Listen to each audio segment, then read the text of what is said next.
Evet arkadaşlar, şimdi böyle mahalle aralarında sağa sola dokunmadan aracınızla dar alanlarda, dar sokaklarda sağdaki soldaki araca dokunmadan nasıl gidiyoruz?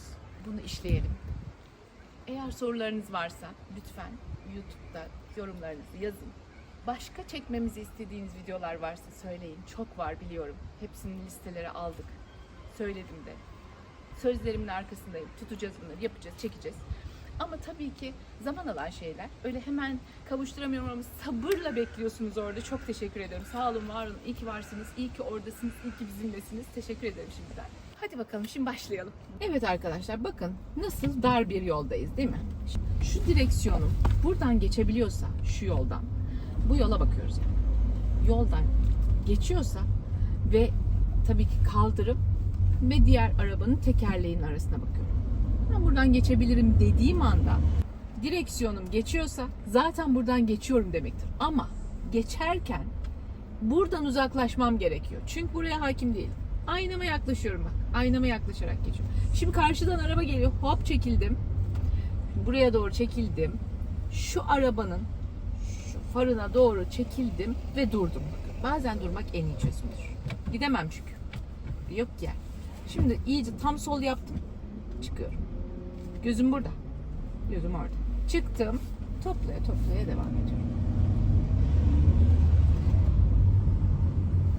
Hiçbir şekilde zorlamayacaksınız. Ben geçivereyim demeyin. Çünkü sağ hakimiyetimiz her zaman azdır. Hani el kararı göz kararı. Yine ayna ucuyla kontrol edin. Aynam dokunmuyorsa zaten yaklaşırım. Aynam dokunuyor mu? Dokunmuyor. Yaklaşıyorum. Bu kadar. Yani yaklaşabildiğim kadar yaklaşırım. Nereye kadar? Aynamın ucuna kadar. Bakın gidiyorum aynamın ucuna kadar. Ama aynam önce gelmiyor işte. Farım geliyor ya. Farı kurtarmak zorundayım. Ondan sonrası kolay. Ama buraya bakıp gitmez hiçbir sürücü. Buraya yaklaşır. O ayrı. Yaklaşmak için burayı kullanırız. Ama baktığımız yer kendi oturduğumuz taraftaki aynadır. Buradan kontrol ederiz. Sol ayna. Şimdi arkadaş geliyor karşıdan. Ortalamış geliyor. Yani park yapacak belli. Bak anladık. Artık okuyoruz da sinyal yok zaten. Ülkemizde sinyal yok maalesef. Keşke olsa. Biz sinyal vereceğiz ama. Giriyorum. Sinyalimi verdim. Girdim. Çok dar gibi görünüyor değil mi? Hemen baktım yer. Hemen lastiklere. Tek bakacağımız yer lastikler. Ben buradan geçer miyim? Bakın direksiyonum geçiyorsa arabam geçiyordur. En korktuğunuz konular bunlar. Ama hemen uzaklaşıyorum. Bak sağ taraf hiçbir şekilde benim çok fazla kontrol edebileceğim bir yer değildir. O yüzden ben buraya doğru yakın giderim. O yüzden bir mahallenin ortasına girdiğinizde ortadan gidin.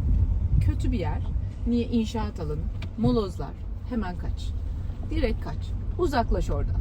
Moloz, çivi, bir şey. Lastiklerinizi korumak için yani kaç. Yoksa güvenlikle ilgili bir kaçış değil. Çekil oradan yani. Sürme arabanı oraya daha fazla. Sadece tekerleklere bakıyoruz ve arabamızı mümkün mertebe sola yakın sürüyoruz. Tamam. Gelen olursa çekileceğiz. Mesela bakın sokak giriyorum. Bu arabaya doğru ilerliyorum. Çünkü arkamı da kollamam lazım. Köşem geçtiği anda toparlıyorum. Şu boşluğa bakıyorum her zaman. Yere odaklı bakıyorum. Şimdi yine döndüm.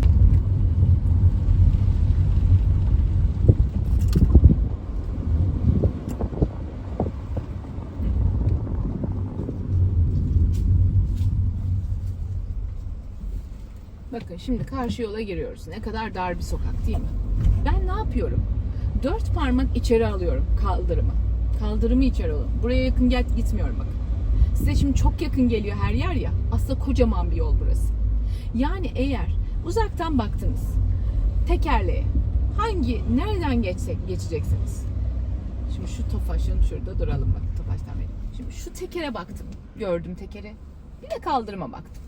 Ben bu aradan geçebileceksem zaten vitesimi alırım ve geçerim. Beynim bana bunu dedi zaten. Verdi bu komutu bana. Ekstra bir şey yapmama gerek yok. Geçemeyeceksem de hiç zorlamam. Geri giderim. Şimdi tabii ki 4 yol ağzı. Yukarıdan araba geliyor. Onu bekledim.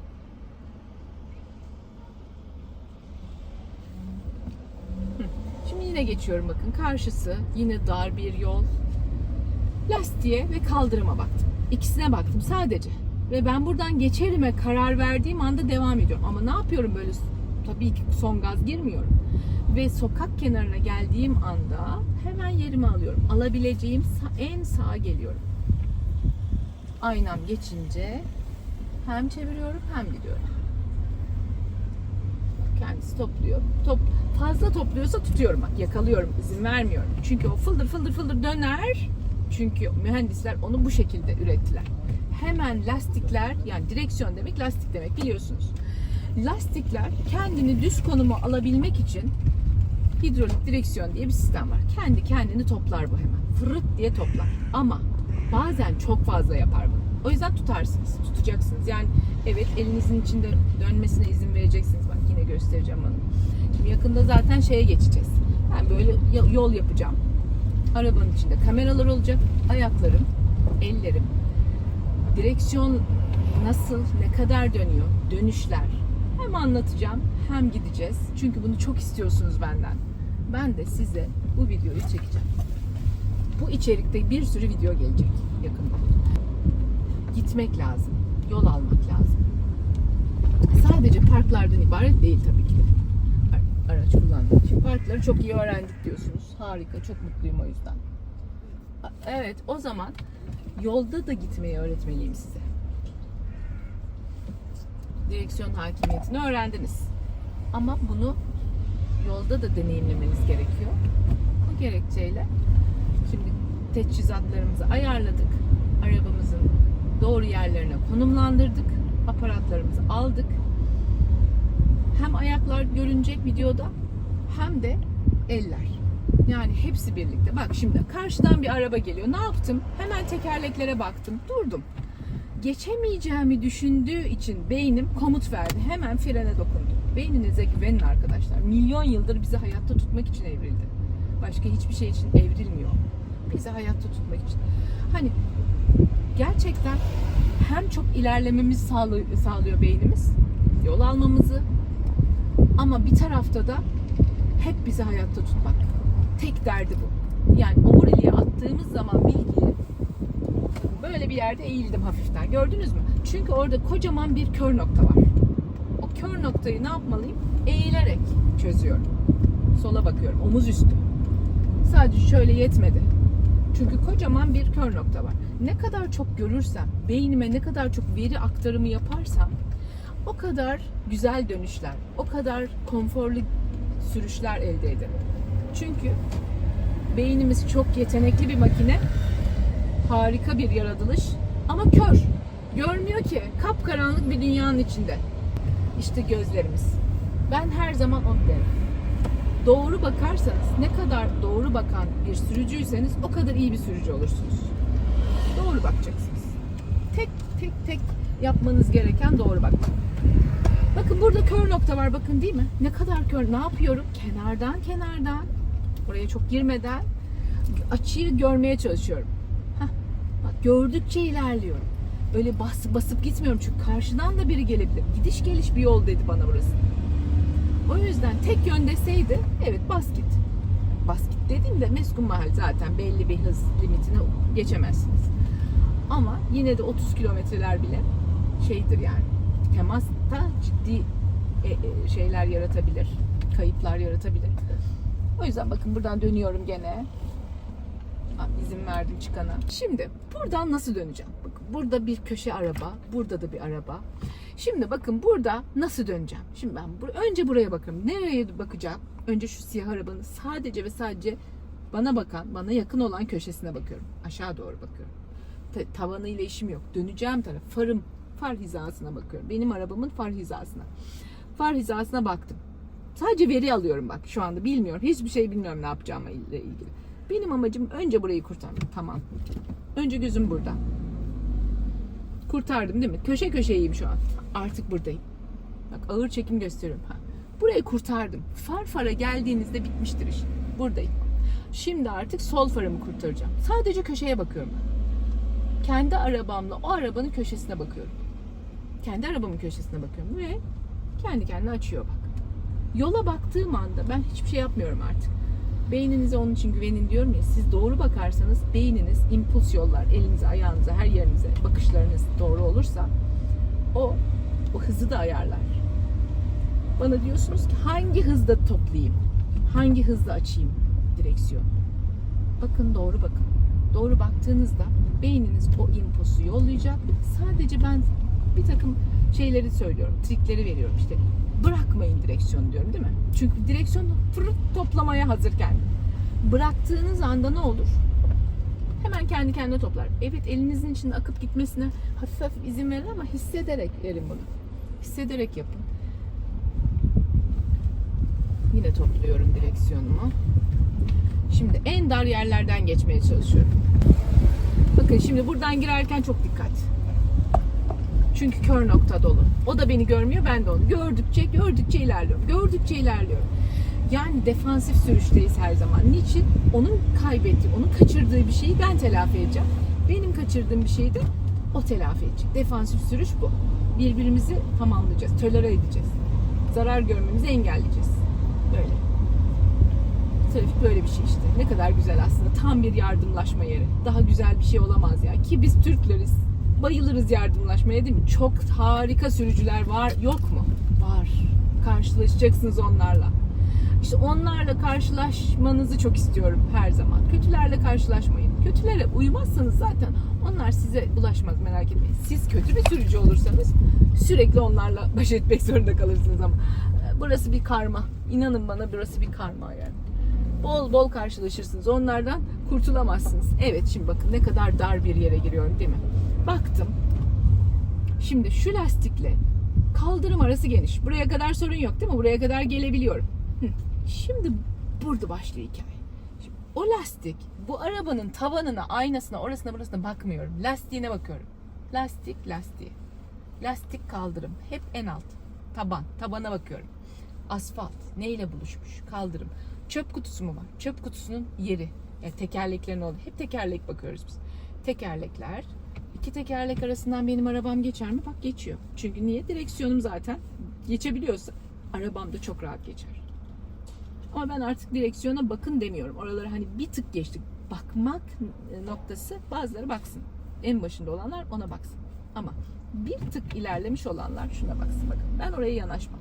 Oraya çok hakim değilim. Ben her zaman buraya yanaşırım. Aynama bakarım. Aynam geçiyorsa en önce ayna karşılaşır. Çünkü yan yanayken ayna. Bakın ne kadar uzak. Çok dar görünüyor değil mi uzaktan bakınca? Algı, bak bu kadar yanaşabiliyorum bak. Aramda daha yan yana getirdim diğer arabayla. Daha aramda bir karış ve sonra onun arabası başlıyor. Onun aynası başlıyor yani. Daha arabaya başlamaya çok var. Önce aynalar karşılaşır, unutmayın. Öyle arabanız boydan boya falan çizilmez. Önce aynanız sürter. Aynaya dokunur. Ondan sonra hala aynayı da ezip geçtiyseniz arabanızın kaportasıyla temas eder. O yüzden korkmayın. Şimdi böyle inşaat alanlarından hep uzak olun. Demir, çivi, şu bu, bir sürü atık vardır oralarda. Arabanızın lastiklerine batar. Bir de lastikçiye gitmek zorunda kalırsınız. Basınçlarını hep kontrol edin. Gözünüz ara ara kadranda olsun. Kadran kontrolü yapın. Çünkü basınç, lastik çok önemli.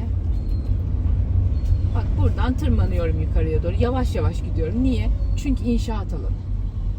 Her yer inşaat. Toz toprak. Ne gerek var hızlı hızlı gidip arabamı yorayım. Nereye girdiğini bilmiyorum. Çukur olabilir. Bir şey olabilir. Çünkü lastiklerden sürekli bir şeyler tahliye oluyor.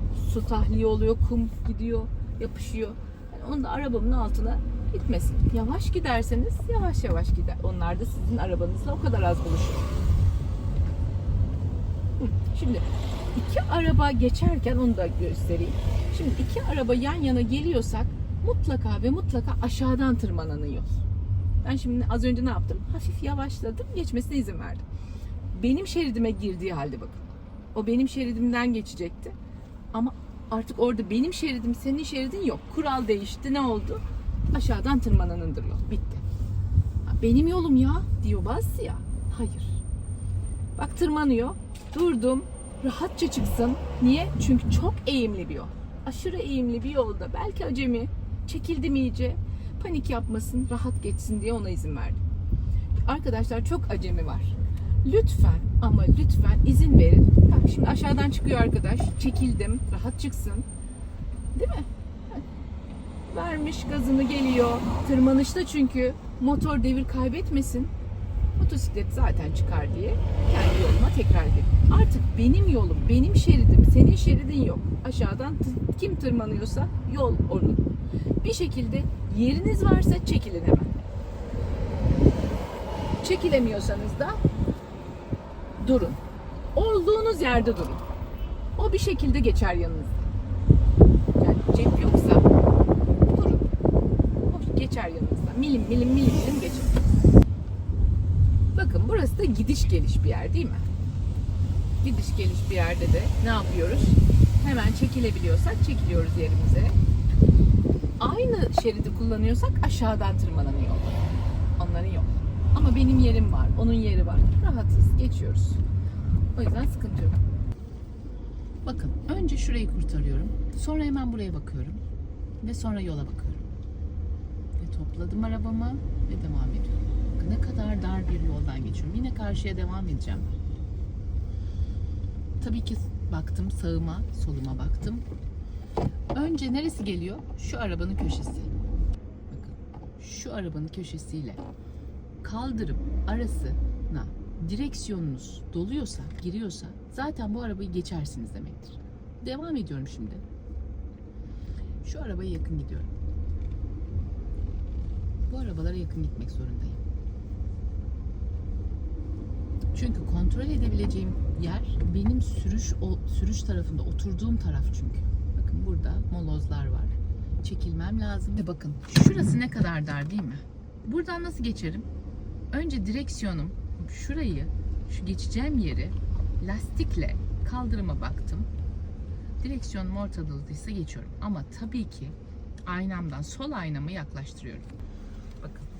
Şimdi bu sol aynam nerede bakın. Şimdi devam ediyorum. Bakın aynam diğer arabanın aynasına ne kadar uzak. Hala payım var orada. Bakın.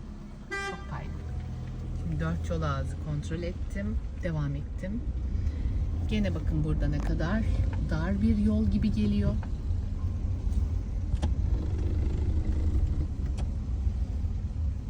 Durdum. Kontrol ettim. Dönüşümü gerçekleştiriyorum. Döndüm. Hemen bu araya bakıyorum. Molozlarla lastik arasına.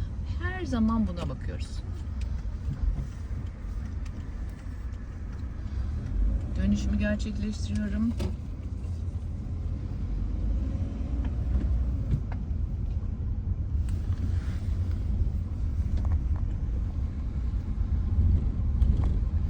Yine hemen lastiklerle, bakın bu lastikle şu lastik arasına, şu ortaya bakıyorum. Kesinlikle gelen arabaya bakmıyorum. Çünkü arabaya bakarsam arabaya doğru gideriz. Nereye bakarsak oraya gideriz. O yüzden ben her zaman arabamı nasıl kurtarırım buradan? Ne kadar dar, bakın şimdi göstereceğim şimdi size. Bakın burada bir araba var. Burada da bir araba var. Ben nereye bakıyorum? Tam ortaya. Tam ortaya. Buraya. Direksiyonumu topladım. Devam ediyorum. Sola yakınım. Sağa çok fazla takip etmek istemiyorum. Çünkü zaten geçebileceğimi anladıysam sola yakın.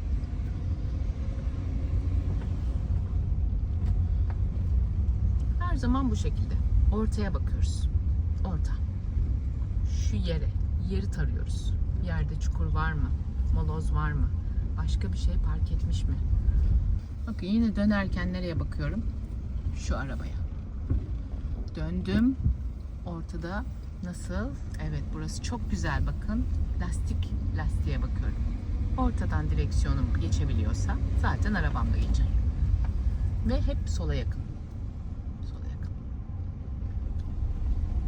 Evet arkadaşlar, videomuzun sonuna geldik. Bugün ne işledik? Dar alanlarda, dar sokaklarda arabamızı sağa sola değdirmeden, dokundurmadan hangi triklerle geçirebiliriz size işledik. Umarım size video faydalı olmuştur. Arkadaşlar lütfen Ecem'le Direksiyon TV'ye abone olun, takip edin, yorum bırakın, like atın, dislike atın. Yani ben buradayım deyin. Katıl butonlarımız var. Onları da aktive edin. Biz de hani en azından bizi daha fazla farklı bir şekilde desteklediğinizi bilelim. Ve bundan da hoşnut oluruz açıkçası. Çünkü çok büyük rakamlar değil gerçekten. Hani aylık çünkü onlar. Günlük falan rakamlar değil. Katıl butonuna tıkladığınızda aylık ödeme yapıyorsunuz onlara. İnanın ben her zaman adaletli davranmaya çalışıyorum bu konuda. Bilmiyorum, daha başka mecralarda da olmak belki de doğru olur. Daha çok kitlelere ulaşmak için. Bilmiyorum. Değerlendiriyorum. Her yere balıklama atlamıyorum. Tamam hocam artık 6 yıl, 5 yıl olmuş artık bir TikTok'a falan da gir diyen çok oluyor. Bilmiyorum, daha onu düşünüyorum, soruyorum, soruşturuyorum, okuyorum, araştırıyorum. Doğru bir yer mi benim için bakıyorum. O yüzden de zaman gerekiyor bazı şeyler için, kararlar için. Onun için efor gerekiyor. Hani siz hazır olabilirsiniz ama ekibiniz hazır olmaz buna. Onlarla da istişare ediyorum. Doğal olarak bu bir ekip işi. Arkadaşlar, sizden gelen bildirimler bizim için çok kıymetli. Yani işte bu kanallar, YouTuber'lar sizler sayesinde ayakta duruyor. Niye? Çünkü size ulaşıyoruz biz. Biz burada bir şeyler çekiyoruz. Daha sonra bunları meşakkatlerle kurguluyoruz, editliyoruz. YouTube'un metrikleri var. Girmemiz gereken birçok ayar var. Hepimiz işte bir de bunlarla da uğraşmamız gerekiyor. Ve daha sonra sizinle buluşturuyoruz bu videoları. O yüzden sizden gelecek geri dönüşler bizim için çok kıymetli. Lütfen like'larınızı, yorumlarınızı esirgemeyin bizden. Ve YouTube'umuzu, yani kanalımızı takip edin. Abone olun bize. Ve biz de bilelim ki iyi bir şeyler yapıyoruz. Şu trafiğe bir damla olmak için yola çıktık. O damlayı oluyoruz diyelim. Çünkü geri dönüşü olmazsa bir şeyin. İyi bir şey yaptığımızı evet biliyoruz. Ama daha büyük kitlelerle hareket edersek, hepimizin malı canı var burada. Hani trafik denilen şey o kadar önemli ve kıymetli bir şey ki. Eğer biz orada doğru düzgün yol almazsak bizden sonra gelecek nesil de yol alamayacak. Yani hep böyle uzun vadede bakalım. Şimdi ben mesela yolda gelirken ben değil mi? Hani ben yolda gelirken bana korna basıyorsunuz. Şimdi orada diyor ki kırmızı çerçevenin içinde 50 yazıyor. Şimdi 50 ne demek? Kırmızı çerçevenin içinde must, yani zorunlu. Böyle gideceksin demek. Basmış geliyor 70 ile 80 ile, benim de öyle gitmemi istiyor. Ben gitmem ki. Siz de gitmeyin. Ben kuralları biliyorum. Bu kuralları aynen size de öğretmeye çalışıyorum. Benim zaten ne maksatım olabilir ki burada, değil mi? Yani başka şeyler yaparak YouTube'dan da para kazanabilirdim. Para kazanmak değil burada maksat. Zaten YouTube gelirlerini söylememe gerek yok. Hani YouTuber'lar beni izliyorsa biliyorlar şu anda. Gülüyorlar. Bu bir gönül işi. Belki onlar çok para kazanıyor olabilirler. Benim böyle bir kazancım yok. Bunu söylemek doğru mu bilmiyorum. Ama benim büyük hedeflerim var. Ne var? Hepimizin keyifli yol alması var. Daha az can kaybı var. Daha güvenli hareket etmek var. Yani çünkü trafik denilen şey o kadar birlikte yaptığımız bir şey ki, dans gibi yani. Ben çok iyi kullanıyor olabilirim ama ben 50 ile gidiyor olabilirim. Kurallara uyuyor olabilirim. Kırmızı tabelanın içinde ne demek olduğunu biliyor olabilirim. Ama diğeri bilmiyorsa, işte benim sağımda, solumda, önünde, onun önünde, arkasında, sağında, solunda olan herkesi tehlikeye attı mı? Attı. Maalesef işte bütün bunları engellemek için hala canla başla uğraşıyoruz. Yoksa hani başka bir maksadımız, düşünüyorum, hani zorluyorum kendime, bir şey çıkar mı? Başka bir maksatla kurmadım. Zaten bir avuç öğrencim için kurdum baştan bu kanalı. Onlara fayda sağlamak için. Sonra böyle büyüdü. Beni bırakmadınız, beni desteklediniz. Biz iyi bir şey görünce, Türk milleti böyleyizdir. İyi bir şey görünce onu yakalarız, bir daha da bırakmayız. Onu destekleriz bir de. O kadar güzel ki bu anlamda Türklük. Onu ben yaşıyorum iliklerime kadar. Yıllardır, 5 yıldır bunu yaşıyorum. Bana bunu yaşatıyorsunuz. Teşekkür ederim. Böyle uzun uzun konuşuyorum. Bazıları diyor ki işte 17. dakikadan sonra başlamış hoca. Yazmış oraya. Tamam. Oradan itibaren de izlemek isteyen izleyebilir. Ama ben burada başka bir felsefesindeyim işin, değil mi? Şimdi benim hani bir kemik bir kadro var ya, core kadro derler. Şirketlerde de olur bu. İşte kendi arkadaş çevrenizde de olur. Her yere birlikte gittiğiniz, her şeyinizi danıştığınız, karşılıklı fikir alışverişinde bulunduğunuz şirkette, evde, hayatınızda, işte evli olmak zorunda değilsiniz. Evli olursanız eşinizle falan filan, böyledir ya bu iş. Şimdi bizim de kanalımızın içinde bir core kadro var. Ve onlar benim ne demek istediğimi çok iyi biliyor. Hani kanal büyüdükçe istekler de tabii değişiyor. Şimdi bu kanalın bir felsefesi var. Şimdi felsefesine şu trafiğe bir damla olabilmek. Şimdi ben bunu anlatmazsam şurada size çok iyi eğitim veririm bakın. Nasıl geçeceğinizi size çok iyi öğretirim. Hiç merak etmeyin. O konuda hemfikiriz. O yüzden bunu anlatmak zorundayım. Ama kaçıncı dakikadan başladığını tabii ki başka arkadaşlardan bulabilirsiniz. Ben bazen aklıma gelirse yazıyorum işte video tam olarak eğitim kısmı buradan başlıyor diyorum. Oradan da bakabilirsiniz. Yani burada bir kanalın bir felsefesi var. Hepinizin iyi sürücüler, güvenli sürücüler olmanızı sağlamak ve bu trafiğe bir damla olabilmek. Onun için bakın bu pazar günü her şeyden fedakarlık ettik. Ekip olarak geldik buraya, çekim yapıyoruz. Hani saygı duyarsınız, duymazsınız, tamamen size bırakıyorum. Ama genel olarak takdir görüyoruz. Çok teşekkürler. Çünkü bu kanal zaten hani şeyin yeri değil. Nasıl diyeyim? Drift atacağımız bir yerde belki drift atarız ama yollarda değil. Hani kapalı bir piste gideriz. Ya da işte ormanlık alanlarda bu işin yapıldığı yerler var. Offroadçular yapıyor. Oralara gideriz çekim için. Hani bu işlerin nerede yapıldığını da size göstermek istiyorum. Kanınız kaynıyor. Biliyorum gençsiniz. Hepimiz genç olduk. Yaşım ortaya çıkacak şimdi. Hepimiz genç olduk. Hepimiz o tip şeyler yaptık. Ama doğru yerlerde yapmaya çalıştık. Şimdi şehir büyüdükçe o yerler, boş alanlar daha azalıyor. Sizler de haklısınız ama pistler var arkadaşlar. Bu tip artık olanaklarınız daha çok. Oyunlar var, PlayStation oyunları var. Birçok artık sektör sizin araba kullanmanız ya da araba ile ilgili birçok şey yapabilmeniz için size o tüm olanaklarını sunuyor. Yetenekliyseniz ve ben bir şey olacağım, ben pilot olacağım, ben işte rallici olacağım, ben işte atıyorum çok iyi motor kullanacağım. Her şey olabilirsiniz. İstediğiniz her şey olabilirsiniz. Sadece güvenli yapın bu işi. Ben bu tarafındayım işin. Her zaman güvenli, tek bir hayatımız var çünkü ona sahip çıkacağız. O çok kıymetli. Diğerlerinin de hayatından bizler sorumluyuz trafiğin içinde. O yüzden şurayı tabii ki öğreteceğim size. Hiçbir yere dokunmadan, hiçbir yere bulaşmadan kendi araçlarınızı nasıl koruyacağınızı, dar sokaklardan nasıl geçeceğinizi anlatacağım. Şimdi o kadar tatlı bir şey oluyor ki. Şimdi ben bir video atıyorum. Şimdi beni izleyen adayım, öğrencim ya da işte almış ehliyetini, yıllar önce almış ehliyetini atıyorum. Arabasını yeni alma fırsatı olmuş. Ne güzel, ne mutlu. Ve trafiğe çıkmış. Şimdi beni izlerken kafada bir soru işareti oluşuyor. Hemen onu yazıyor tıkır tıkır. Ne kadar güzel, bakın böyle doğaçlama sorular yöneltin lütfen bize. Biz de çıkıyoruz işte o içeride seçtiğimiz o sorulara istinaden çekiyoruz bu videoyu. Şimdi selamlar. Bu videoyu isteyen herkese selam olsun. Onlara gelsin bu video. Anlıyorum yani.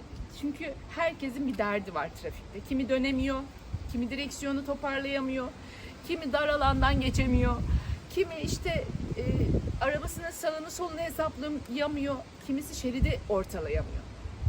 Hepinizin bir derdi var. Ve ben o dertlere çare olmaya geldim.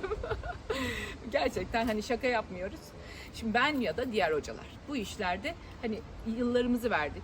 Çok tecrübe edindik. Ve çok zevk aldığımız bir alan. Herkes sevdiği işi yapsın bence. Bu ülkede herkes sevdiği işi yapmalı. Çok para kazanmak mı, çok sevdiğin işi yapmak mı deseler bana, ben her zaman çok sevdiğim işi yapmayı seçerim. Siz de Allah birçok yetenek vermiş ki lütfen gel kenara. Allah birçok yetenek vermiş. Yeteneklerinizi lütfen keşfedin arkadaşlar. Bunun için eğitimler alın. Bilmiyorsunuz sizde ne var ne yok. Hiçbir fikriniz yok. Daha çok yolun başındasınız. Daha 18-19 yaşlarındasınız. Ehliyetlerinizi almaya çalışıyorsunuz. Terleri döküyorsunuz. Ve bir tabii ki süreç var önünüzde. Üniversite, bir yere giriyorsunuz. Ve sonra oradan mezun olduktan sonra o bölümlerle ilgili yıllarca çalışıyorsunuz. Belki sizinle hiç ilgisi olmayan işler. Sizi belki hiçbir zaman tatmin etmeyen, mutlu etmeyen işler. O yüzden arkadaşlar kendinizi keşfedin. Evet, sosyal medyada çok zaman harcıyoruz. Benim işim gereği yapıyorum bunu. Ben eskiden bu eleştirdiğim sosyal medya olayının tam daha katmerlisi oldum. Ama bunu yapmak mecburiyetindeyim sizlere ulaşmak için. Sizlere sesimi daha çok duyurabilmek için. Doğru ve iyi ve güzel sürüşler yapabilmeniz için. Bu trafikte hakikaten aklı başında sürücüler olmanız için elimizden geleni yapıyoruz. Lütfen kenara gel.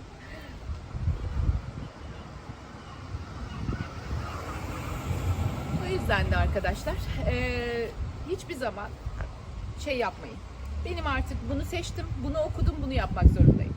Hepimiz de çok ne kadar farklı işler yaptık. Ben hele her zaman sevdiğim işleri yapmak zorunda kalamadım tabii ki. Ama eğitimler aldıkça zaten keşfediyorsunuz. Bilmiyorsunuz ki kendinizin ne yönde yeteneklisiniz. Birçok yeteneğiniz olabilir. Onu paraya çevirdiğiniz zaman, onu para kazandığınız bir şey haline getirdiğiniz zaman da zaten çalışıyor gibi de hissetmiyorsunuz kendinizi. Bu böyle. O yüzden her zaman geliştirin kendinizi. Bakın mesela ben şey derim hep derslerimde. Derim ki bu işe başladığınız zaman lütfen başka bir şeyle ilgilenmeyin. Telefonlarınızı kapatın, full benimle olun. Yani çünkü para, zaman ve emek koyuyorsunuz, sonucu almak gerekir. Sonuç sihirli değnekle size verilmeyecek. Hepsini koyacaksınız.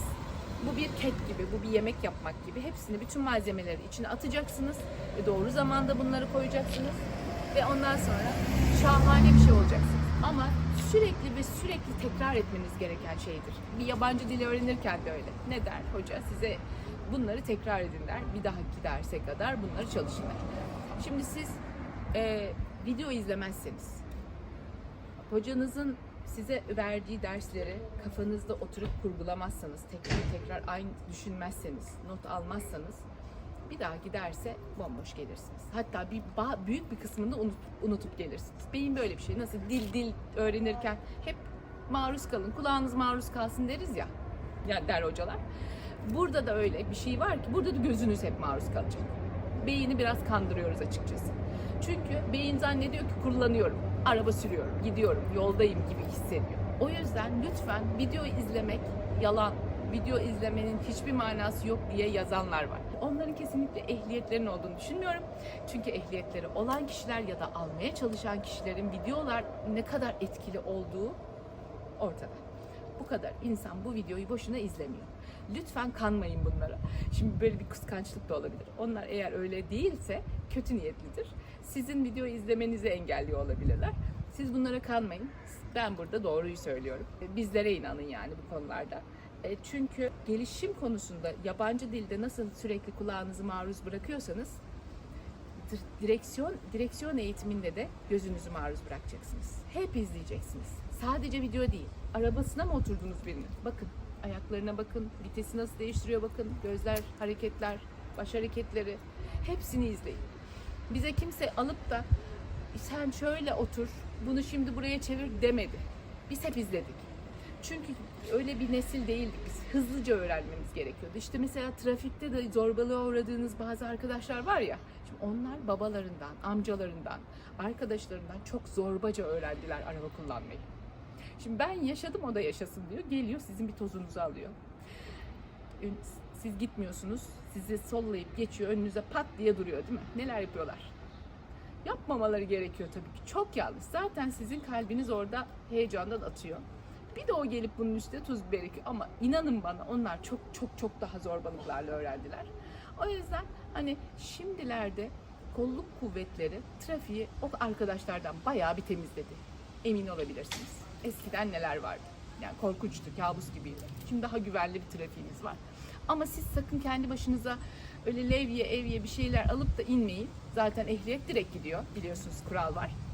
Polisi arayın. Çok zor durumda kalırsanız var. Başka Instagramer'lar var, YouTuber'lar var. Siz bırakın kolluk kuvvetleri yapsın bu işi. Siz telefon edin. Plakasını bildirin. Camlarınızı kapatın. Sizinle ilgisi yok olayın. Siz ona o disiplini sağlayamazsınız. O ya öğrenecek bu kuralları ya da ehliyetsiz olacak. Çok kıymetli bir şeyi kaybedecek. Trafik mevzu bahis olunca, arabalar konusu mevzu bahis olunca benim çenem düşüyor. Çünkü gerçekten artık canlar gitmesin. Çok hepimizin canı yanıyor. Herkesin hayatı kıymetli, canı malı kıymetli. Bir delinin biri çıkıp ortalığı dağıtıyor. Bunlara izin vermeyelim. Bunlara zaten kolluk kuvvetlerimiz de izin vermiyor. Onlara biz yardımcı olacağız. Siz benim ne demek istediğimi çok iyi anlıyorsunuz. Gerekeni yapıyorsunuz zaten. Arabadan inmek yok.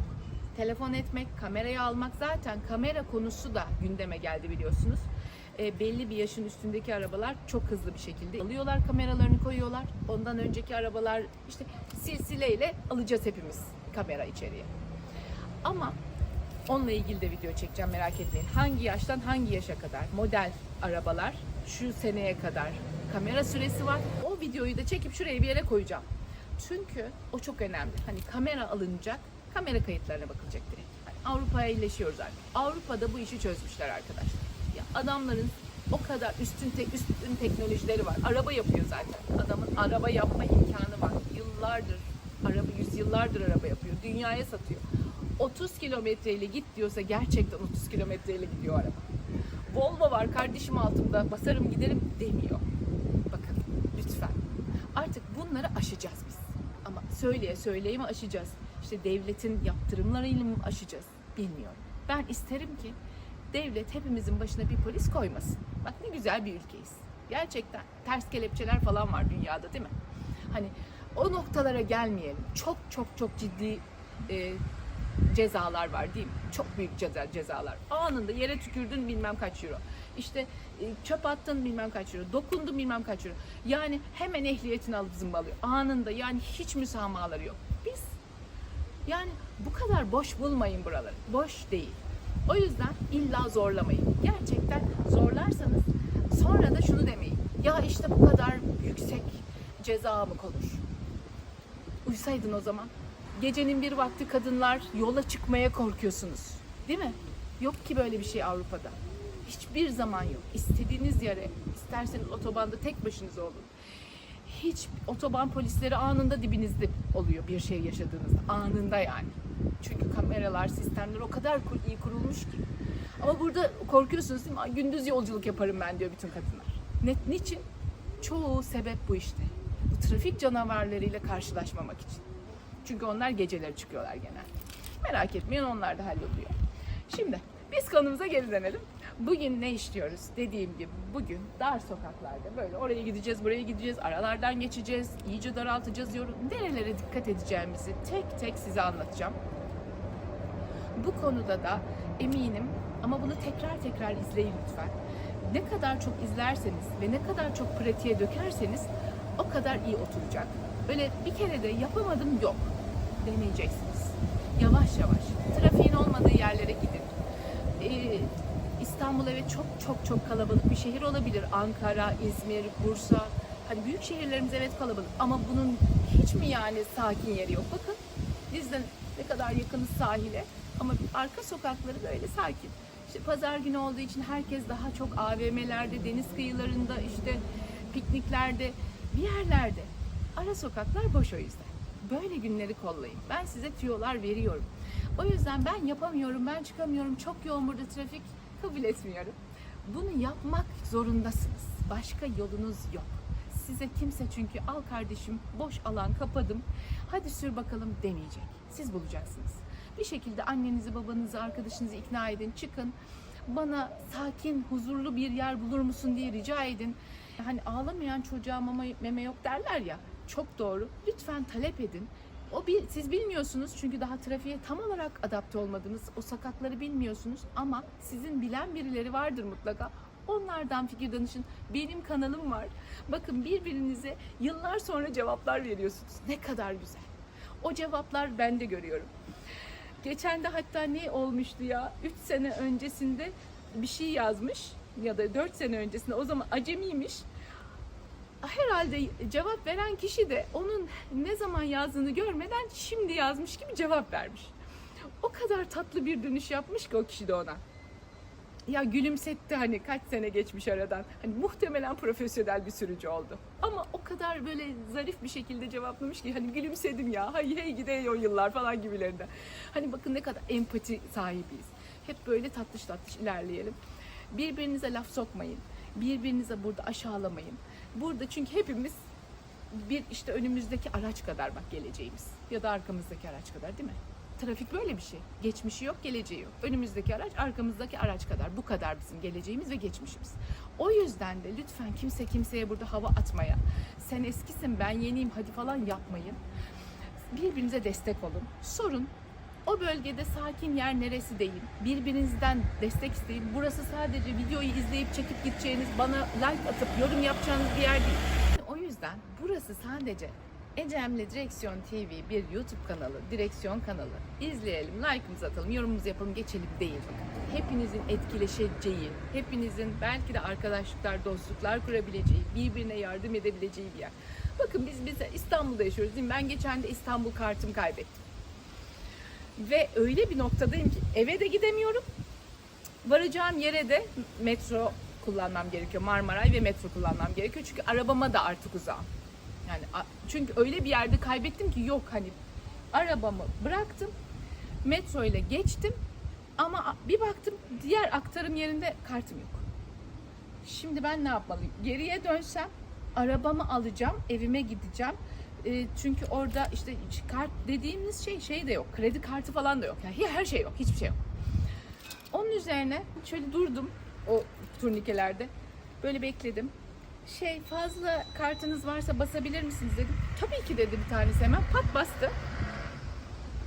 Ben elimde para ama bu arada. Lütfen alın dedim, tamam parayı. Hayır ne münasebet dedi, geçin lütfen. Geçmiyor, de almıyordu parayı. Kendi de geçmiyor yan taraftan. Benim geçip gitmemi bekliyor. Bu ne zerafet. Şimdi burada hadi bunu yaşadık. Hadi bu bir, hadi denk geldik. Ben böyle gittim. Bir de sonra işlerimi halledip aynı şekilde döndüm. Ve her seferinde aynı şeyi yaşadım. Yani şimdi hani bazen diyoruz ya, çok kabalaştı herkes. Hayır değil. İnanın bana değil. İyi niyetliyseniz evren de sizi iyi niyetli insanlarla karşılaştırıyor. Ben her zaman böyle düşünüyorum. Benim kanalımla da inşallah hep iyi niyetli insanlar karşılaşsın. Kötü niyetlileri zaten benden uzak dursun, bizden uzak dursun onlar.